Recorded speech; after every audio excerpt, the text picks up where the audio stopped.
Основным производством Нерюнгринского района является добыча и переработка угля, что в свою очередь неблагоприятно сказывается на состоянии экологии района. Эта особенность лежит в основе работы специалистов Нерюнгринского комитета охраны природы. А на этой неделе к ним присоединились представители Министерства охраны природы Якутии во главе с министром. Подробности визита в следующем материале.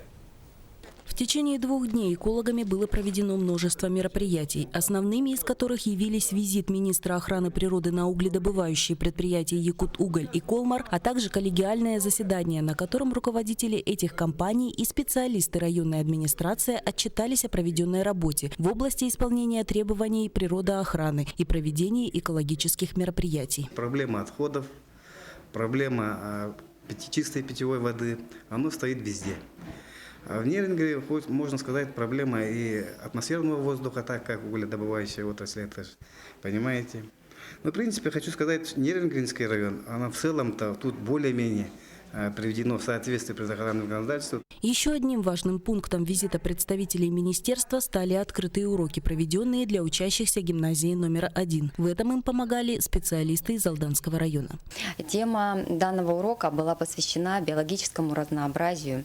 И в частности, мы изучали виды, которые внесены в Красную книгу Якутии. По инициативе нашего министра Афанасьева Сахамин Милановича в школах республики проводятся экологические уроки, в рамках которых специалисты, опять-таки, министерства освещают деятельность министерства, освещают природоохранные вопросы. Необходимо отметить, что учащиеся в живом общении с узкопрофильными специалистами узнали много нового, чего в школьной программе их обучения нет.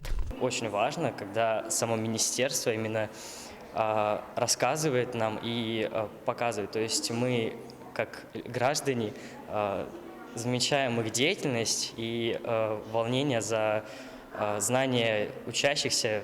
У нас не так много часов экологии на наших уроках, поэтому очень важно, когда к нам приезжают представители экологических направлений. Помимо этого, специалисты министерства посвятили день для консультирования специалистов предприятий по интересующим их вопросам, в том числе и с правовой точки зрения. Пришли на консультацию по плате за негативное воздействие, потому что вопрос очень актуален для управляющей компании. Получил довольно-таки обширную консультацию с новыми ссылками на новое законодательство. В целом, за 2 дня были достигнуты все цели визита. И необходимо отметить, что делегация с этой программой в ближайшее время посетит и другие улусы республики. Галина Якимчак, Дмитрий Горбов, Семен Амосов, НВК «Саха», Нерюнгри.